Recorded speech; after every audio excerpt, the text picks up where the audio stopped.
Mammoth Caves Campground Tour, Site 91 to 111.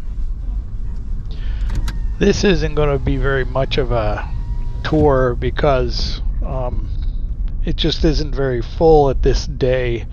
The leaves are mostly off the trees and it's not a real good, easy thing to show.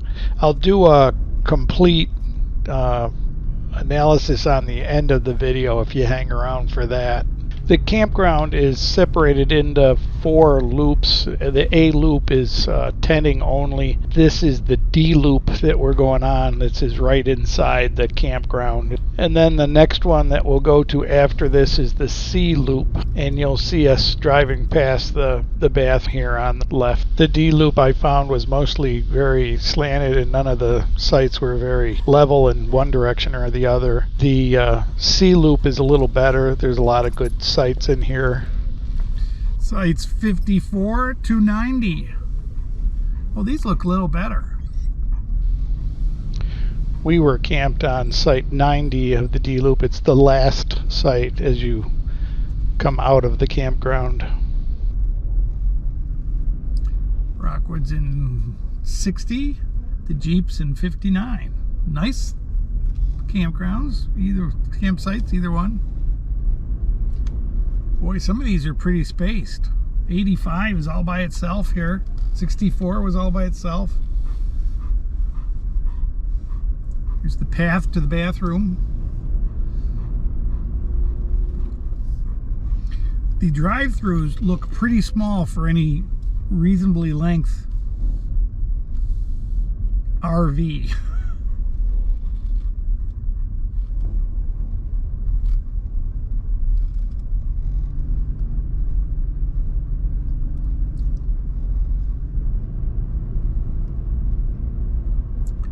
Now here's 80, which is a pretty long pull through. That's not so bad.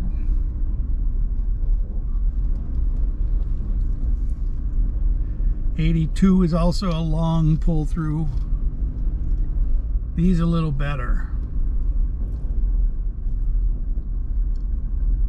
84 and 85.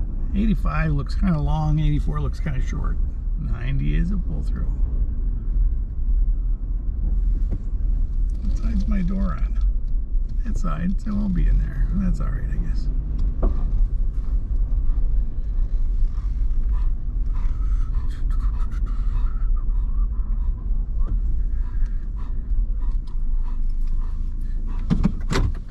After unhooking, we go up to the B loop to go around that. That's being closed tomorrow. I don't know if this section was closed when I did my reservations, but I think they close off the areas, so they only have 1 or 2 bathrooms to clean up. But this is the 1 to 80 or something like that. And it looks like it's the same as all the others.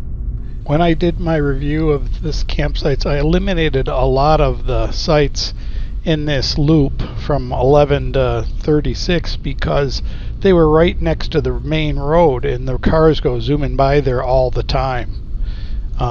So I didn't think anybody really wanted to camp right next to the main road.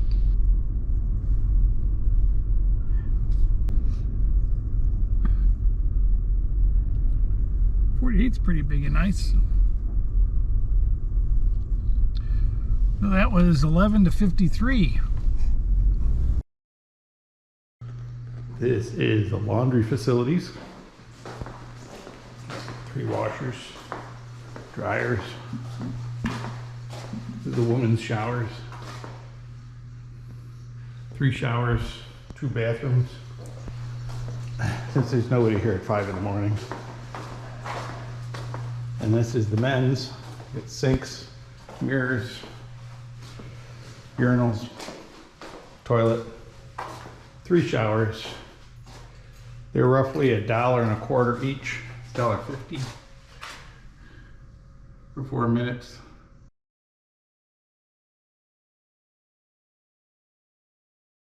$30 seconds. Digital time can be adding 30 seconds per quarter. So not bad. They're tiny little things. They do have a soap dish. They do have a shower head. So, not bad. Different shower heads.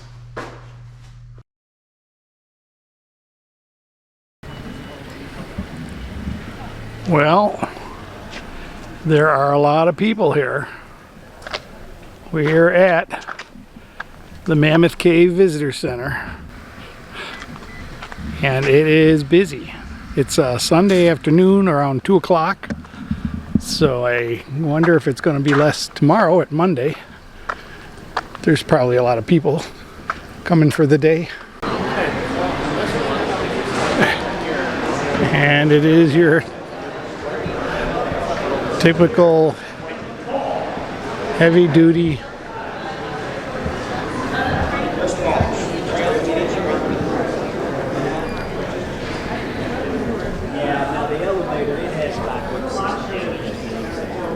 This is the above ground tour of the caves.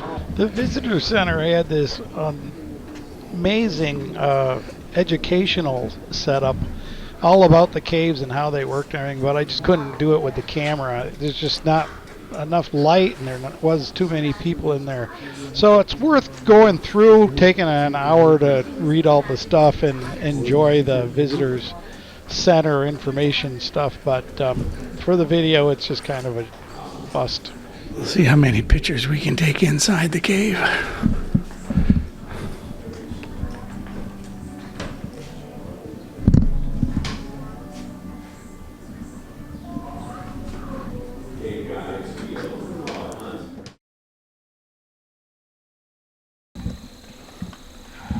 There's a little flock of turkeys going up the other side of the ferry. There's a road that goes across the Green River here, and this is the ferry that takes you across. I don't know why they don't build a bridge, but they got a ferry, and the river's not deep enough for the ferry to carry cars at the moment, so it's not running. So you really can't get to the northern part of the park without driving all the way around, which takes about an hour. Throughout the park, there are quite a few entrances to the caves. At 420 miles of caves, and it's a fairly flat layer of caves. There used to be, I guess, 8 or 10 different companies giving tours of the caves, but the national park has bought most of them out, except for 1 or 2 that are outside the national park area. But these are pretty interesting areas that they gate off like this so bats and insects can get in, because a lot of cave creatures that live just inside the cave come outside, and they bring an interesting amount of nutrients and ecology into the cave for creatures that never come out of the cave. So around the national park, the caves pump water out of the ground in springs. This is one of the springs that is coming straight from the cave, and that was a cave entrance, but they sealed it up, and now there's this spring where the water comes out. You can see the water's coming out pretty fast. It's pumping out quite a bit of water. In 2017, divers entered the spring to see where it goes, and these are pictures from their journey. Excuse my shadow, but this is from their sketchbook. It goes about 6 feet underground and 12 feet wide and up into the cave. So it's pretty cool. The paths through the woods are pretty neat. They got lots of trails, lots of different things. There are also sinkholes from the caves. Here's a sinkhole showing that the caves are not, you know, totally stable. Sinkhole spring outlet from under the caves. This is really, we're just a few feet from the other one. The caves have a lot of water in them, and the whole story of the caves, of course, is water.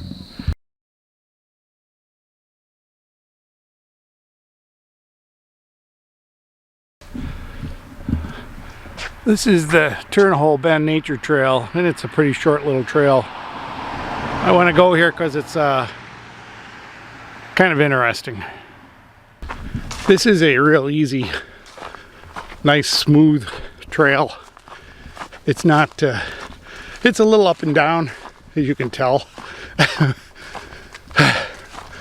But it's not 1,000 steps like most of the trails in this park. But it has some really neat things that you might want to see.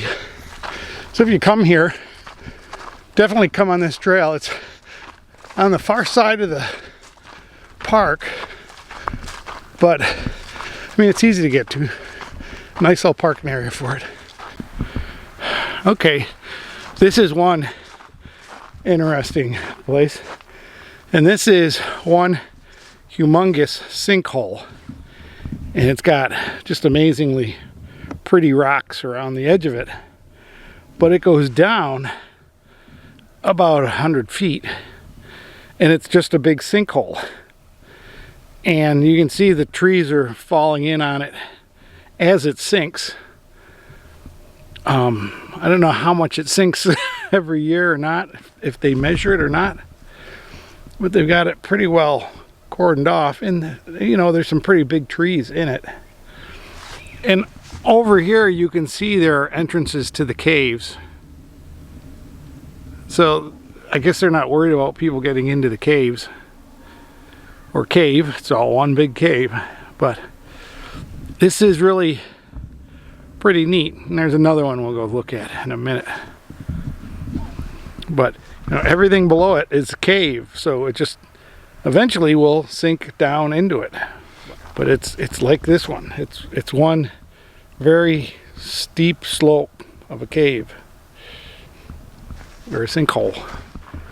And this is the other sinkhole. You can kind of see it's a little more funnel shaped and a little more deeper. And actually there's a kiosk right over there, except this great big massive tree is falling on it. So while the kiosk is still there, you can see the kiosk behind these trees. You kind of have to climb over that tree to get there, but again, there's an entrance to the cave that the sinkhole has opened up. And in this little trail that goes around this and comes down over on that side, there's a couple of little holes that you can see you can get way into, and you don't want to go too far because they're falling apart, but they're unstable, but they're sinkholes. And this right here, this tree fell in to this sinkhole, and it looks like they filled it in, but there's sinkholes everywhere. It's not really a stable environment to play around in. I don't think I feel great being here, but the color of the rocks is just beautiful. You got this beautiful blue and green patina on all the rocks, and it's just a very, very pretty area.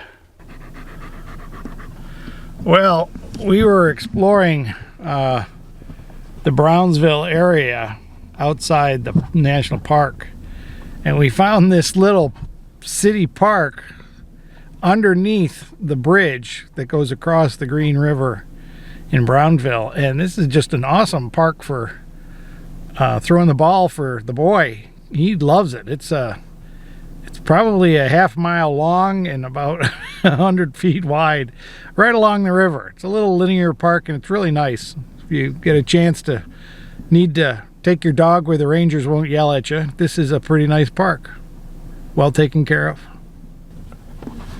Oh, and the park includes this boat ramp, which the road that goes in here comes down to the boat ramp for putting in your kayak.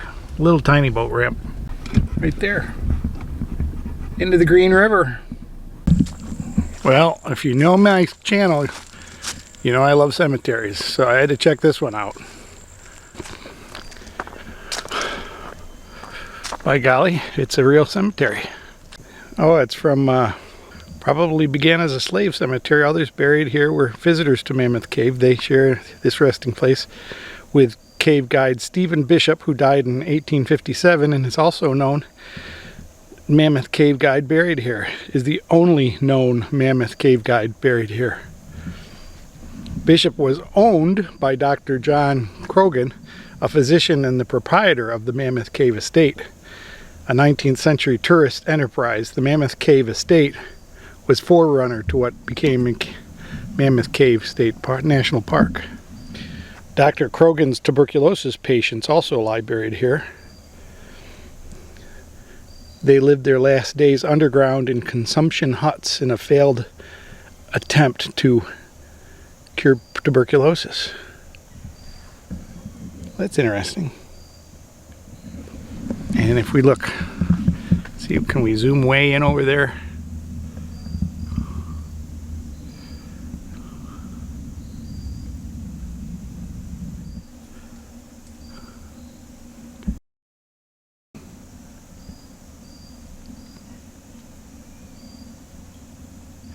Survey marker right on the post, corner post of the guide's cemetery.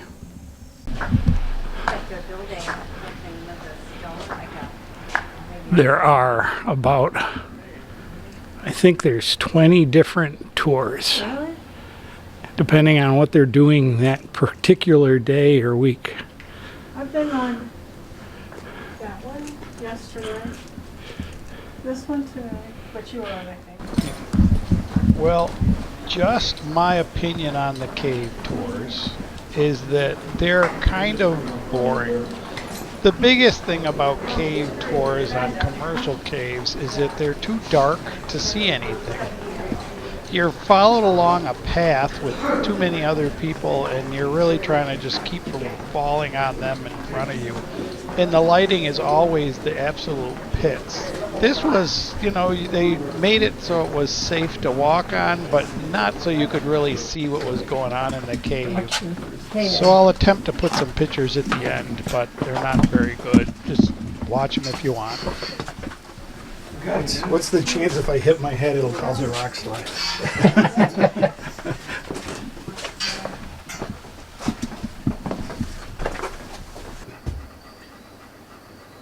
Today, cooking in the Wolf Pup. I'm a little dark, not a lot of light in here, but today we're making pork chops with stuffing and potato salad. So, these are the pork chops. One for me, one for Akila. We liberally salt and pepper, or vice versa if you noticed. They will go in a frying pan out on the original A-liner grill or A-liner stove. Follow me out there. We had the fire on, heating up the pan. We need to get some butter. Everything's better with butter. If I had a fire, a campfire, I might do these over the campfire, because the good hickory or maple or cherry or apple wood smoke gives them a decent flavor. But personally, I'm not into smoke flavors.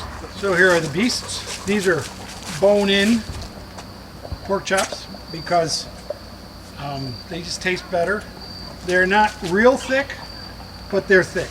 They're not thin sliced like sometimes you get it. And we'll just put these in the pan.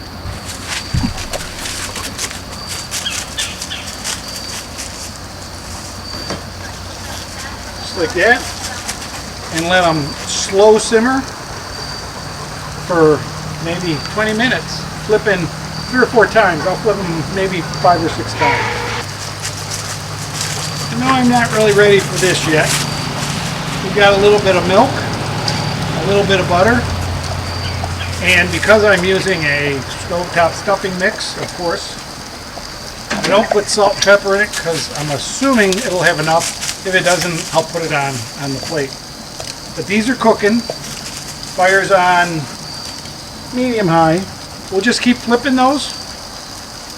Kind of like just to make sure the sides are hot, not necessarily browning or burning. And they'll cook through.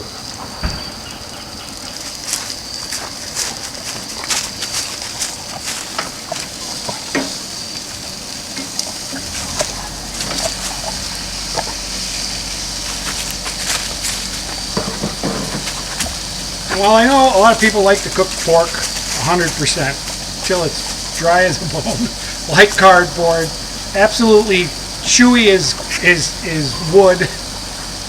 I like my pork chops to be nice, savory, and soft. I don't like them bloody in the middle, but it's a very fine cook to get them just right so they're fully cooked, but not overcooked. I'm only going to make a third of the box because that's only 3 servings, and I can eat 3 servings. What the hell? As you can see, I'm cooking on the GCI table. This is the greatest table. It fits any size you want. You know, you put up the sides, and I don't need them up, so I don't have them up. But, you know, there's sides on the bottom, sides on the top. You can have so much room to put stuff if you're making a big meal and you need rolls and hot dogs and hamburgers and all that stuff all over the place. Ketchup and mustard, it's all there. So this is the greatest table, and when you're done, it just goes together and folds totally flat like an old board. Link is in the description below. Feel free to buy one. I love it. All right, I've flipped these maybe 4 or 5 times now. They're pretty brown.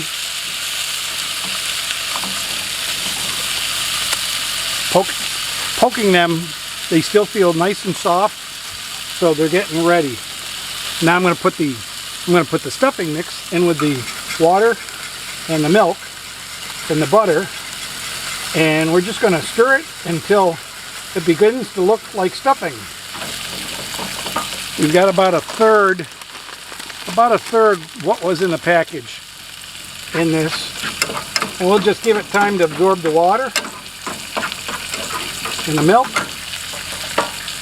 We turn the fire off on both of them and let them sit for a minute. You really want to let them sit after you cook them because it reabsorbs the juices. The pork chops will absorb some of the juices out of the pan, and the stuffing obviously will absorb the juices from that mix. Oh, and it looks good. Oh, it looks very good. Here we are with a nice healthy plate of pork chop and stuffing. And a perfect brown in the inside, but juicy.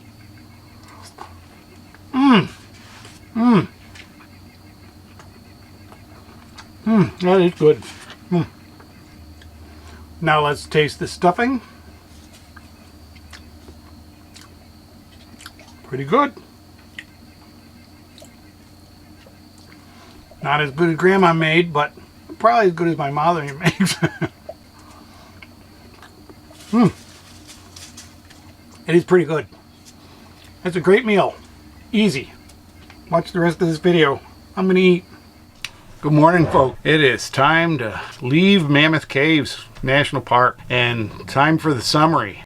Give you a quick campground review. The campsites are pretty decent. There's a lot of real close ones, like any national park and anything. There's real close ones, and they have these stupid off the side of the road pull-offs that are really, you're just parking on the side of the road. So for a lot of those, be careful if you look at the things. If you do get a campsite at this park, make sure you check the size, because they do list in the reservations what the size is, and you don't want to get a short one because the short ones are really short. But again, my philosophy is level, not on top of another person, away from noise and stuff like that. My picks for best sites are 11, 13, 26, 34, 39, but 39 you can't have slides because there are trees on either side of the driveway.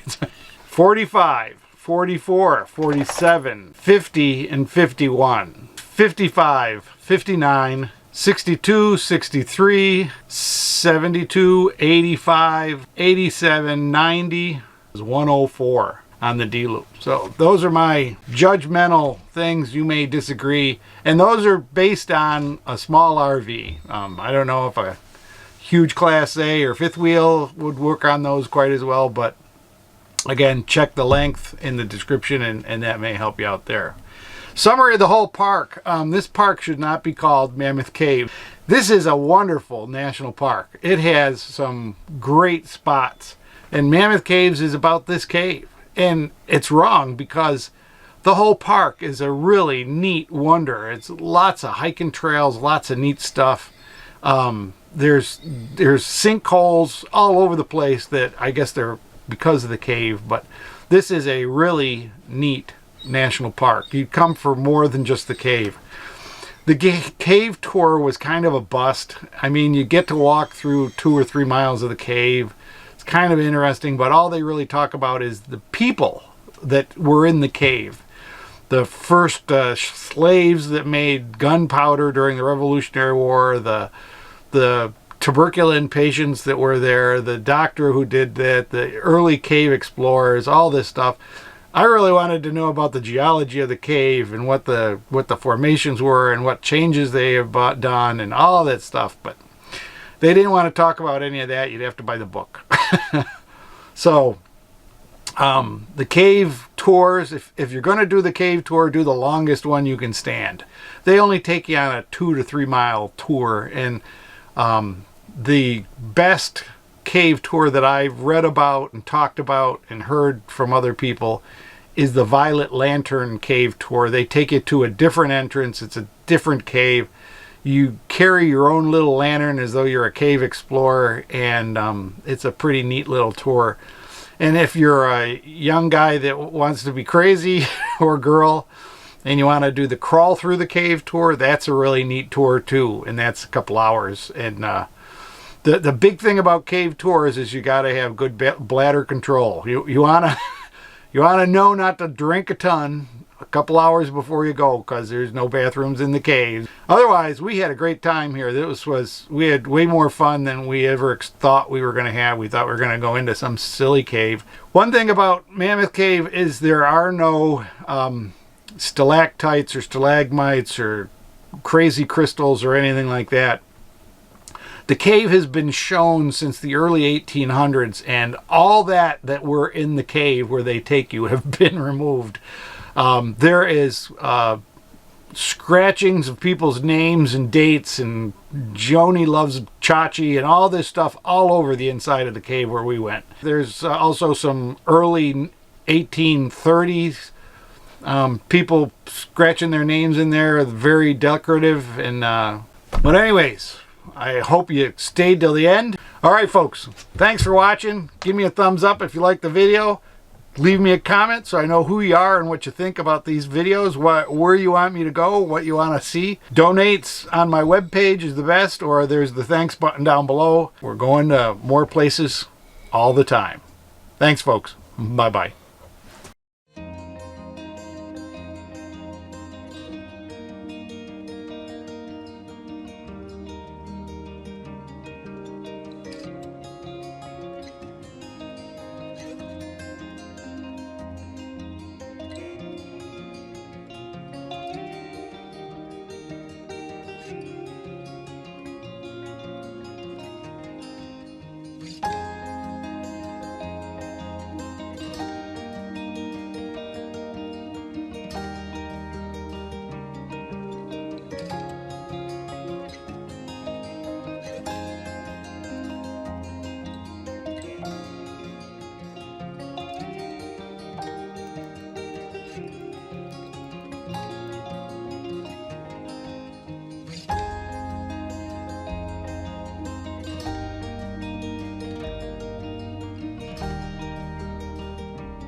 Okay, since I'm hooked up for voice, I'll tell you what these pictures are. That's the stairway out of the cave, and these are just crawling through. This is the pit of doom, the endless pit they call it. It goes down about 200 feet. This is just crawling through some of the fat man's terror, and but that's all you get really. It's like crawling through little spots in some of the places on the walls, names from the early explorers of the cave, and some of the neat things that they've built to make the cave more accessible for people. It's kind of interesting. I really wanted to know how all the places were formed and how it's changed over the 200 years. This is the actual section they tour you through of the cave, the very small section of about 2.5 miles that they tour you through. This is what the cave was a long time ago, and this is what the cave system is in the whole area. It's a pretty huge, massive cave, and like I said, it's about 420 to 480 miles. Incredible.